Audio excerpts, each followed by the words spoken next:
बोलिए सदगुरुदेव की जय। सज्जनों एवं देवियों, हलछठी के दिन हर माताएं अपने बच्चे की लंबी उम्र के लिए व्रत रहती है, उपवास करती है और काल्पनिक कथाएं भी कहते हैं कि उस दिन सुखदेव मुनि से राजा परीक्षित 7 दिन तक भागवत की कथा सुने, फिर उनकी मुक्ति हो गई। भागवत में बहुत सारे हीरे मोती है जो जीवन कल्याण के लिए लाभकर है।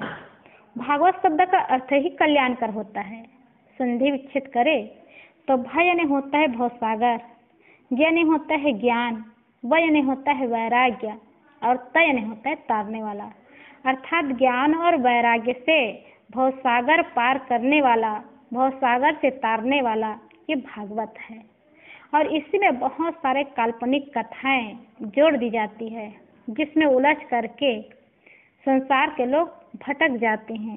इसलिए कहीं से भी किसी भी जगह ज्ञान की बातें हैं जीवन कल्याण के लिए, उसको जरूर लेना चाहिए। लेकिन बच्चे की लंबी उम्र के लिए कोई व्रत रहे, उपवास रहे, इससे तो उम्र नहीं बढ़ सकती। हाँ, इतना जरूर है, माँ की ममता होती है और ममता के कारण बच्चों के लिए एक शुभ भावना बना सकती है। लंबी उम्र के लिए जितना सोचे उससे ज़्यादा उसके सुंदर संस्कार के लिए सोचे, क्योंकि नारियों का स्थान बहुत ऊंचा होता है। नारी तो नारायणी होती है। किसी ने कहा है, नारी तो नारायणी कर अपनी पहचान, पीर पैगंबर ऋषि मुनि तेरी गोदी से हुए महान। नारियां देश की जग जाए अगर, युग स्वयं बदलता जाएगा। देवियां दिव्य चिंतन जगाए अगर, हर मनुज देव बन जाएगा। अगर ये देवियां दिव्य चिंतन जगा ले, सुंदर संस्कार ग्रहण कर ले, तो हर बच्चे, हर व्यक्ति इंसान नहीं भगवान बन जाएगा, क्योंकि ये बनाने वाली देवियां होती है। नारी का स्थान ही ऐसा ऊंचा होता है, जैसे आँख में जो स्थान पुतली का है, शरीर में जो स्थान हृदय का है, फूल में जो स्थान सुवास का है, मिठाई में जो स्थान चीनी का है, परिवार में, समाज में, राष्ट्र में और विश्व में वही स्थान नारी का है। पुतली बिना आँख की, हृदय बिना शरीर का, सुवास बिना फूल का, चीनी बिना मिठाई की और पानी बिना नदी की, ये सब जैसे मूल्यहीन बन जाते हैं, वैसे ही संस्कारी स्त्री बिना परिवार, समाज, राष्ट्र और विश्व की दशा दयनीय बन जाती है। इस देश की संपूर्ण शक्ति 3 तत्वों पर टिकी हुई है: भारतीय महिला, भारतीय परिवार और भारतीय संस्कृति पर। विडंबना यह है कि अभी सबसे ज्यादा खतरे में कोई हो तो ये 3 तत्व ही हैं। महिलाएं कल्पनातीत हद तक स्वच्छंद बन रही है, परिवार दिन ब दिन टूटते जा रहे हैं और संस्कृति की धज्जियां मीडिया उड़ाए जा रहा है। इस देश का भविष्य चिंताजनक है। परिवार और संस्कृति की इमारत की नींव में कोई एक तत्व हो तो वह तत्व है स्त्री का। नींव में सड़क पैदा हो जाने के बाद या कमजोर हो जाने के बाद इमारत को बचाना जैसे असंभव हो जाता है, वैसे स्त्री के जीवन में दूषण प्रवेश हो जाने के बाद परिवार और संस्कृति को बचाना असंभव ही हो जाता है। पुरुष ने संसार को मकान, इमारत, रास्ते, कंप्यूटर, बहुत सारे चीज दिए, परंतु स्त्री ने तो इस जगत को बालक दिया और बालक दे करके सब कुछ दिया। इसलिए माताओं की बहुत बड़ी जिम्मेदारी, बहुत बड़ा कर्तव्य है। बच्चे को जन्म देना बहादुरी की बात नहीं है। बहादुरी की बात है कि बच्चे को सुंदर संस्कार दे। बच्चे के भविष्य की कल्पना की लंबी उम्र मांगना ये बहादुरी की बात नहीं है। बहादुरी की बात है कि जब तक बच्चे जीवित रहे तब तक सुंदर और संस्कारी जीवन जिए, ये बड़ी बात होती है। इसलिए माता पिता बच्चों को सिर्फ धन न दे, संस्कार भी दे, क्योंकि जन्मदाता माता पिता तो गधे के बच्चे, कुत्ते के पिल्लों को भी मिलता है, लेकिन संस्कार दाता माता पिता किसी खुश नसीब औलाद को ही मिलता है। वे बच्चे धन्य हैं जिनके माता पिता संस्कारी है। इसलिए अपने बच्चे को सिर्फ उंगली पकड़कर चलना न सिखाए, अपने बच्चे को सिर्फ गोदी में ही बिठाना न सिखाए, अपने बच्चे के सिर्फ लंबी उम्र की कामना ही न करे, बल्कि अपने बच्चे के भावी जीवन के लिए सुंदर और संस्कारी जीवन जीना सिखाए। एक बार पति पत्नी दोनों में आपस में चर्चा होने लगी। उनके 4 लड़के थे। बड़ा अफसर था। बड़ा बेटा जब स्कूल जाने लगा तो पत्नी कहती है, सुनो जी, इसको गुरुकुल में भर्ती कर देते हैं। अफसर ने कहा, बेकार की बातें करती हो। अरे, अफसर का बेटा कहीं गुरुकुल में पढ़ेगा, इसको बड़ा आदमी बनाएंगे। वह अच्छे स्कूल में उनको भर्ती किया। दूसरा लड़का स्कूल जाने लगा। पत्नी कहती, अब इसको गुरुकुल में भेज दो। पति ने कहा, बेकार की बातें मत करो, क्या बच्चे के भविष्य बिगाड़ने में लगी हो? इसको हम अच्छा आदमी बनाएंगे। उसको भी अच्छा स्कूल में इंग्लिश मीडियम में भेजा गया। तीसरा लड़का स्कूल जाने लगा। पत्नी फिर कहती, मेरी भी तो बात मानो, इसको तो गुरुकुल भेज दो। पति डांट करके चुप करा दिया और बेटा को अच्छे स्कूल में दाखिल कराया। चौथा लड़का स्कूल जाने लगा तो पत्नी हाथ जोड़ करके कहती है, आखिर मेरा भी तो अधिकार है, मेरी भी तो बात मानो, एक बच्चे को तो गुरुकुल भेज दो। पत्नी की बात मान करके पति ने कहा, तुम गुरुकुल गुरुकुल चिल्लाती हो तो चलो कोई बात नहीं, एक बेटा को गुरुकुल ही भेज देते हैं, लेकिन जान लो ये बेटे का भविष्य उतना नहीं बनेगा जितना और बेटों का बनेगा। पत्नी की बात मान करके चौथे बेटे जो रहे उसको गुरुकुल भेजा गया। चारों बेटे योग्य हुए, पढ़ाई लिखाई किए, अपने पैरों में खड़े हुए और खूब मजबूत बने। बड़ा लड़का इंजीनियर बना, दूसरा लड़का पायलट बना, तीसरा लड़का जज बना, चौथा लड़का गुरुकुल में पढ़ा था, वो भी बड़ा ज्ञानी बना। एक दिन पति पत्नी दोनों एक जगह बैठे हुए थे। दोनों में चर्चा होने लगी। पति ने कहा, देखो तीनों लड़के कितने अच्छे अच्छे पोस्ट में गए हैं, लेकिन तुम्हारे चलते छोटे बच्चे का भविष्य बिगड़ गया।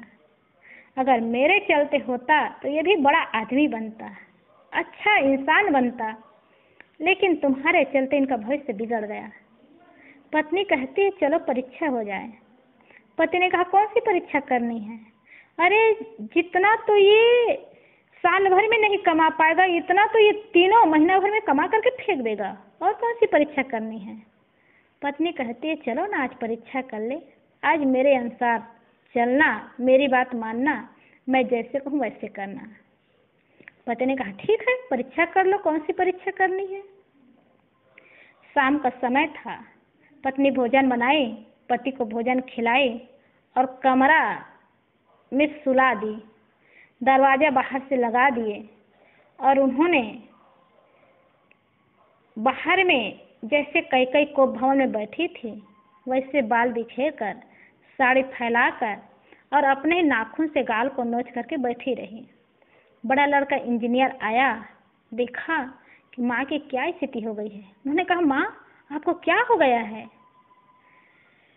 माँ कहती, क्या बताऊं बेटा, आज तुम्हारे पापा ने मुझे बहुत मारा है। लड़का कहता है, इस बुढ़े को होश नहीं है क्या? इस उम्र में मारना चाहिए? कहाँ है पापा? माँ कहती, वही तो भोजन करके कमरा में सोया हुआ है। लड़का कहता है, माँ मुझे बहुत भूख लगी है, भोजन खिला दो, और जब पापा उठे तो मुझे उठाना, मैं उनको सबक सिखाऊंगा कि इस उम्र में उनको मारना चाहिए। पिताजी को सुन करके बड़ी पीड़ा हुई, बड़ा दुख हुआ। दूसरा लड़का आया, पायलट, वो भी देखा माँ की स्थिति। उन्होंने भी पूछा, माँ आज आपको क्या हो गया है? माँ कहती, वही तो तुम्हारे पापा ने आज मुझे बहुत मारा है। लड़का कहता, इस बूढ़े को होश नहीं है क्या? इस उम्र में मारना चाहिए? क्या उनको अपने बेटे से मार खाना है जो इस उम्र में हाथ उठा रहा है? कहाँ है पापा? माँ कहती, वही तो खा के कमरा में सोया हुआ है। लड़का कहता है, माँ मुझे भोजन खिला दो, भूख लगी है, और जब पापा उठाए तो मुझे उठाना। यह बात भी पिताजी सुना, बड़ी पीड़ा हुई, बड़ा दुख हुआ। इतने में लड़का खाया और सो गया। तीसरा लड़का आया, जज था, और वो भी देखा माँ की स्थिति। उन्होंने भी कहा, माँ आज आपको क्या हो गया है? माँ वही बात फिर बताई, आज तुम्हारे पापा ने मुझे बहुत मारा है। लड़का कहता है, आज इसको क्या हो गया है? इस उम्र में हाथ उठाना चाहिए? क्या उनको यहाँ रहना है कि नहीं रहना है? कहाँ है पापा? कहा, वही तो खा के कमरा में सोया है। लड़का कहता है, माँ जब उठे ना तो मुझे उठाना, अगर सही सलामत रहना है तो हाथ ना उठाए, नहीं तो वृद्ध आश्रम में छोड़ के आएंगे उसको, या नहीं रख पाएंगे। अब तीनों की बात सुन करके पिताजी को रहा नहीं गया और फूट फूट करके रोने लगा। सीने को पत्थर बना करके बैठा हुआ था। मन में बड़ी पीड़ा थी, बड़ा दुख था, आंखों से आंसू बह रहा था और सोच रहा था, एक एक पैसा इकट्ठा कर करके बेटा को इसलिए योग्य बनाया, इसलिए लायक बनाया कि बेटे ही कल मुझे नालायक समझने लगा। बड़ा दुख हुआ। उसके बाद चौथा लड़का आया। जब चौथा लड़का आया, माँ की स्थिति देखा, माँ के पास बैठ गया और पूछने लगा, माँ आज आपको क्या हो गया है? माँ बताई कि बेटा आज तुम्हारे पापा ने मुझे बहुत मारा है। लड़का कहता है, माँ आज तक तो पापा हाथ नहीं उठाए, आज कैसे मारे? माँ कहती, क्या मैं झूठ बोल रही हूँ? लड़का कहता है, माँ आप ही तो बताए थी कि 6 महीना पहले जब आपकी तबीयत खराब हो गई थी तो पापा जी आपको नहलाते थे, धुलाते थे, कपड़ा साफ करते थे, आपको हाथों से खिलाते थे। जब हम लोग दूर रहे तो पापा जी ही तो आपकी सेवा करते थे। जब पापा जी आपको इतना प्यार करते हैं तो आज कैसे मारे? जरूर आपसे बहुत बड़ी गलती हुई होगी, तभी पापा हाथ उठाए। लेकिन कोई बात नहीं, कल पापा जी फिर समझेंगे और जब उनका क्रोध शांत हो जाएगा तो आपको फिर प्यार करेंगे, क्योंकि पापा जी तो कभी हम लोग को मारे ही नहीं, कभी हाथ ही नहीं उठाए। आज आपसे बड़ी गलती हुई होगी तभी पापा जी हाथ उठाए। हमारे पापा जी तो बहुत अच्छे हैं। इतनी बात सुन करके पिताजी को रहा नहीं गया। वो दरवाजा खोलकर बाहर आया और बेटा को सीने से लगा लिया और सीने से लगा करके फुट फुट करके रोने लगा और कहने लगा, जिस बेटा को मैं योग्य और लायक समझ रहा था वह तो नालायक निकल गया, लेकिन जिस बेटा को मैं कमजोर समझ रहा था वही बेटा ऐसा लायक निकला कि माता पिता की कदर करना सीखा, माता पिता की इज्जत करना सीखा। पत्नी की भी आंखों में आंसू, पति की भी आंखों में आंसू। पत्नी पूछने लगी, परीक्षा हो गई? पति ने कहा, परीक्षा हो गई, तुम पास हो गई और मैं फेल हो गया। तो बच्चे को धन जरूर दे, शिक्षा जरूर दे, लेकिन साथ में संस्कार की पाठशाला में भी दाखिल कराए, ताकि वही बच्चे बड़े हो जाएंगे तो माता पिता की आदर, सम्मान और सत्कार करना सीखेंगे। इसलिए आज हर माता पिता को चाहिए कि अपने बच्चे के भावी जीवन को सुंदर और सुखमय बनाने के लिए और खुद के जीवन को सुखमय बनाने के लिए बच्चे को सुंदर संस्कार दें। आज के माता पिता अपने बच्चों को समय, संस्कार और संपत्ति देने में तो फिर भी सफल हो जाते हैं, परंतु सदाचार के लिए बच्चों को जो वातावरण देना चाहिए वह देने में असफल रहते हैं। जीवन में जो हाहाकार सर्जित हो गया है उसकी जड़ में यही बात है। कॉलेज में जो वातावरण मिला है वह वातावरण सदाचार पोषक तो है ही नहीं, परंतु वह वातावरण सदाचार बाधक है और इससे आगे बढ़कर सदाचार घातक है। गाड़ी में पेट्रोल हो तो वह गाड़ी की गति के लिए पोषक है, रास्ते के बीच पत्थर हो तो वह गाड़ी की गति के लिए बाधक है, परंतु रास्ते के बीच सुरंग बिछाई गई हो तो वह गाड़ी की गति के लिए तो क्या गाड़ी के अस्तित्व के लिए भी घातक है। ऐसे ही बच्चों के संस्कार अगर नहीं है तो बच्चे के जीवन के लिए घातक है। इसलिए माता पिता संस्कारी हो और अब उनके बच्चे को संस्कार दे, और इसीलिए माता पिता की सेवा करना और उनकी लंबी उम्र की आशा करना, अपेक्षा करना और उनके लिए उपवास रहना, व्रत रहना, ये सब सफल है। बोलिए सद्गुरुदेव